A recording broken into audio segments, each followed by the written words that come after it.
ജീവിതം ചതുരംഗം കളിയോട് ഉപമിച്ചാൽ ദീർഘവീക്ഷണമുള്ളവൻ വിജയിക്കുന്നു. നാം ജീവിതത്തിൽ എന്ത് കാര്യങ്ങൾ ചെയ്യുമ്പോഴും ഈ അടുത്ത ദിവസത്തെ കാര്യങ്ങൾക്ക് വേണ്ടി മാത്രമായോ ഈ അടുത്ത കാലത്തെ കാര്യങ്ങൾക്ക് വേണ്ടി മാത്രമായോ അല്ലാതെ സ്വല്പം ഒരു ദീർഘവീക്ഷണത്തോടെ പ്ലാൻ ചെയ്ത് പല കാര്യങ്ങളും നടപ്പാക്കുമ്പോഴാണ് നമുക്ക് ജീവിതത്തിൽ വലിയ നേട്ടങ്ങൾ നേടാൻ കഴിയുന്നതും നിലനിർത്താൻ കഴിയുന്നതും. ഇതിനെ ആസ്പദമാക്കി പല സർവകലാശാലകളിലും പഠിപ്പിക്കുന്ന ഒരു റഷ്യൻ നാടോടി കഥയുണ്ട്. പാബ്ലോ എന്നും ബ്രൂണോ എന്നും പേരുള്ള രണ്ട് ചെറുപ്പക്കാർ. അവർ അനാഥന്മാരായിരുന്നു. അനാഥ ബാല്യമാണ് അവർ ഫേസ് ചെയ്തുകൊണ്ടിരിക്കുന്നത്. അവർ ആ അനാഥ ബാല്യത്തിൽ അവർ വളരെ ദുരിതങ്ങളിലൂടെയാണ് കടന്നുപോയിക്കൊണ്ടിരിക്കുന്നത്. കൂലിവേല ചെയ്താണ് അവർ ഈ ബാല്യകാലത്ത് പോലും ജീവിക്കുന്നത്. അതിനാൽ തന്നെ വരുമാനം വളരെ കുറവായതിനാൽ അവരുടെ ഷർട്ടുകളും വസ്ത്രങ്ങളും എല്ലാം കീറിപ്പറഞ്ഞതാണ്, ഷൂ ആണെങ്കിൽ പൊട്ടിപ്പൊളിഞ്ഞതാണ്, മുടിയാണെങ്കിൽ പാറിപ്പറഞ്ഞതാണ്. അങ്ങനെ ഒരു യാതൊരു ലക്ഷണവുമില്ലാത്ത വൃത്തിഹീനമായ രീതിയിലാണ് അവർ ജീവിച്ചു പോരുന്നത്. പക്ഷേ മുതിർന്ന് യൗവനത്തിലേക്ക് കാലൂന്നിയപ്പോൾ അവർക്ക് മനസ്സിലായി, ഇനിയും നല്ല ജീവിതം ഉണ്ടാകണമെങ്കിൽ, ഒരു വിവാഹ ജീവിതം ഒക്കെ ഉണ്ടാകണമെങ്കിൽ, കാരണം അത്തരം റഷ്യ പോലുള്ള പല വിദേശ രാജ്യങ്ങളിലുമൊക്കെ അന്നത്തെ കാലത്തും ഒരുപക്ഷെ ഇന്നത്തെ കാലത്തുമൊക്കെ അറേഞ്ച്ഡ് മാരേജുകളല്ല, അവർ തന്നെ അവർക്ക് പറ്റിയ വിവാഹം അവർ കണ്ടെത്തി നടപ്പാക്കുകയാണ് ചെയ്യുന്നത്.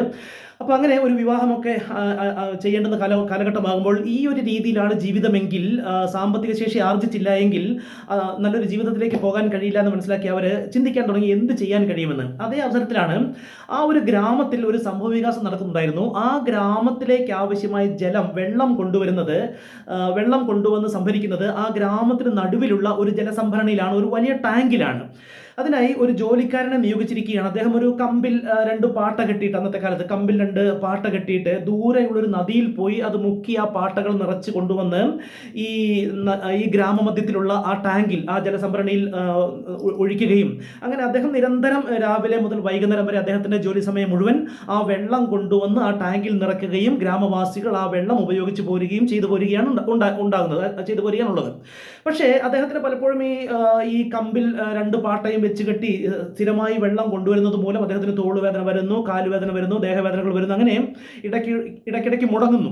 അപ്പോൾ ഇടയ്ക്കിടയ്ക്കായതുകൊണ്ട് ജനം അസ്വാരസ്യം കാണിച്ചില്ല. പക്ഷേ അത് ഇടയ്ക്കിടയ്ക്ക് കണ്ടിന്യൂസ് ആയി ഇദ്ദേഹം മുടങ്ങാൻ തുടങ്ങിയപ്പോൾ ഗ്രാമവാസികൾ അസ്വാരസ്യം പറയാൻ തുടങ്ങി. ഗ്രാമമുഖ്യന്റെ ചെവിയിലുമെത്തി. ഗ്രാമസഭ കൂടുന്നു.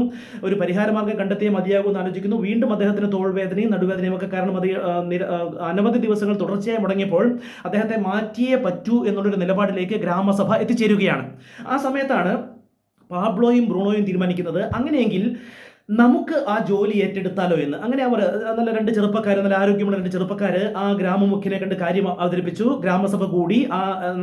ആരോഗ്യമുള്ള 2 ചെറുപ്പക്കാരെ ഗ്രാമസഭ സന്തോഷത്തോടെ ആ ജോലിക്ക് നിയോഗിക്കുകയും ചെയ്തു. അവർക്ക് ആ ജോലി കിട്ടിയ അന്ന് മുതൽ അവർ രണ്ടുപേരും ഉത്സാഹത്തോടെ 2 കമ്പിൽ കെട്ടിയ പാട്ടകളുമായിട്ട് അവർ ആ ഗ്രാമത്തിലെ ജലസംഭരണിയിൽ വെള്ളം നിറയ്ക്കാൻ തുടങ്ങി. ഗ്രാമവാസികൾക്ക് സന്തോഷമായി. പാബ്ലോയ്ക്കും ബ്രൂണോയ്ക്കും അതിലേറെ സന്തോഷമായി. അവർക്ക് വരുമാനം വരാൻ തുടങ്ങി. അപ്പം നിരന്തരം വരുമാനം വരാൻ തുടങ്ങിയപ്പോൾ അവർ പുതിയ ഡ്രസ്സുകളൊക്കെ, പുതിയ ഷർട്ട്, പുതിയ ഷൂസ്, എണ്ണ തേച്ച് കുളിച്ച് വൃത്തിയായ തലമുടിയും ശരീരങ്ങളും ഒക്കെ, അങ്ങനെ അവർക്ക് വളരെ ഹാപ്പിയായി ജീവിച്ചു പോരുകയാണ്.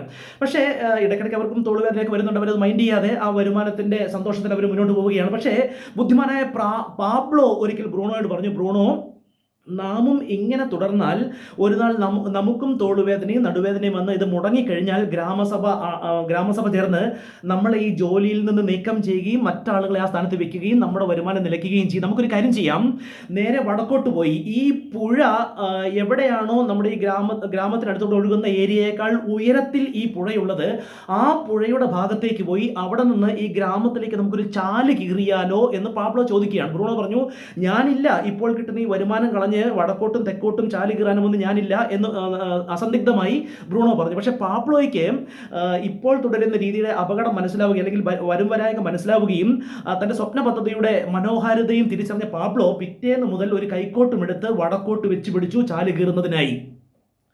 ബ്രൂണോ വീണ്ടും ആ ഗ്രാമത്തിൽ വെള്ളം നിറയ്ക്കുന്ന പ്രവൃത്തിയും തുടർന്നു പോരുകയും ചെയ്തു. പിന്നെ ബ്രൂണോയ്ക്ക് എപ്പോഴും തൻ്റെ വരുമാനം വരുന്നു. നല്ല ഷർട്ടുകൾ, നല്ല ഷൂസ്, നല്ല ജീവിതം, സുഖകരമായി ബ്രൂണോ മുന്നോട്ട് പോവുകയാണ്. പാബ്ലോ ആണെങ്കിലോ വീണ്ടും അദ്ദേഹത്തിൻ്റെ ഷർട്ടുകൾ കീറിപ്പറഞ്ഞു, ഷൂകൾ പൊട്ടിപ്പൊളിഞ്ഞു, തലമുടി പാറിപ്പറഞ്ഞു. വീണ്ടും വൃത്തിഹീനമായ അവസ്ഥയിലാണ് പാബ്ലോയുടെ ജീവിതം. പക്ഷേ തൻ്റെ സ്വപ്ന പദ്ധതിയെക്കുറിച്ച് വിശ്വാസമുള്ളതിൻ്റെ മനോഹാരിത അറിയുന്ന പാബ്ലോ എല്ലാ ദിവസവും തൻ്റെ കൈക്കോട്ടും എടുത്ത് വടക്കോട്ട് വെച്ച് പിടിച്ചു തൻ്റെ ചാല് കീറുന്നതിനായി. അങ്ങനെ പാബ്ലോയെ ക്രമേണ എല്ലാവരും മറന്നു. ബ്രൂണോ എല്ലാ ദിവസവും വെള്ളം കൊണ്ടുവരുന്നു. പക്ഷേ കുറേ കാലം മുന്നോട്ട് പോയപ്പോൾ ബ്രൂണോയ്ക്കും തോളുവേദന, നടുവേദന ഇടയ്ക്കിടയ്ക്ക് മുടങ്ങാൻ തുടങ്ങി, നിരന്തരം മുടങ്ങാൻ തുടങ്ങി. അപ്പോൾ വീണ്ടും ഗ്രാമസഭ കൂടി ആലോചിക്കുകയാണ്, ഇങ്ങനെ പോയാൽ ഈ ചെറുപ്പക്കാരനും ശരിയാവില്ലല്ലോ, ഗ്രാമത്തിൽ വെള്ളം മുടങ്ങുന്നുവല്ലോ. അപ്പോൾ ഇടയ്ക്കിടയ്ക്ക് മുടങ്ങുന്നു, അസ്വാരസ്യങ്ങളായി, വീണ്ടും നിരന്തരം മുടങ്ങാൻ തുടങ്ങിയപ്പോൾ ഗ്രാമസഭ കൂടി വീണ്ടും ഒരു തീരുമാനമെടുത്തു, നമുക്ക് ബ്രൂണോയെ മാറ്റി മറ്റൊരാളിനെ വെക്കാം. അപ്പോഴേക്കും പാബ്ലോയുടെ ചാൽ അവിടെ എത്തിക്കഴിഞ്ഞിരുന്നു. അന്ന് മുതൽ അല്ലെങ്കിൽ ഇന്ന് മുതൽ ഇനി ആ വരുമാനം എന്നും പാബ്ലോയ്ക്ക് സ്വന്തം. എപ്പോഴും നാം നമ്മുടെ ജീവിതം പ്ലാൻ ചെയ്യുമ്പോൾ കുറച്ചൊരു ദീർഘവീക്ഷണത്തോടെയാണ് പ്ലാൻ ചെയ്യേണ്ടത്. അന്നത്തെ കാര്യങ്ങൾ മാത്രം പ്ലാൻ ചെയ്ത് മുന്നോട്ട് പോകുന്നവരാണ് എപ്പോഴും മിഡിൽ ക്ലാസ്സും താഴേക്കിടയിലുള്ളവരായിട്ട് ജീവിക്കേണ്ടി വരുന്നത്. അതിസമ്പന്നരായും മറ്റുള്ളവരെ സഹായിക്കുന്ന രീതിയിലും നല്ല രീതിയിലുള്ള നല്ല ജീവിതം നയിക്കുന്ന എല്ലാവരും തന്നെ സ്വല്പം ഒരു ദീർഘവീക്ഷണത്തോടെ പ്ലാൻ ചെയ്യുകയും നല്ലൊരു മേഖല ദീർഘവീക്ഷണത്തോടെ പ്ലാൻ ചെയ്താൽ വിജയിക്കാൻ കഴിയുന്ന നല്ലൊരു മേഖല കണ്ടെത്തി ആവശ്യമായ റിസ്ക് എടുത്ത് ദീർഘവീക്ഷണത്തോടെ കാര്യങ്ങൾ പ്ലാൻ ചെയ്യുന്നവരാണ് ജീവിതത്തിൽ എന്നെന്നും നിലനിൽക്കുന്ന വിജയം, വലിയ വിജയങ്ങൾ നേടിയിട്ടുള്ളത്. ജീവിതം ചതുരംഗം കളിയോട് ഉപമിച്ചാൽ ദീർഘവീക്ഷണമുള്ളവൻ വിജയിക്കുന്നു.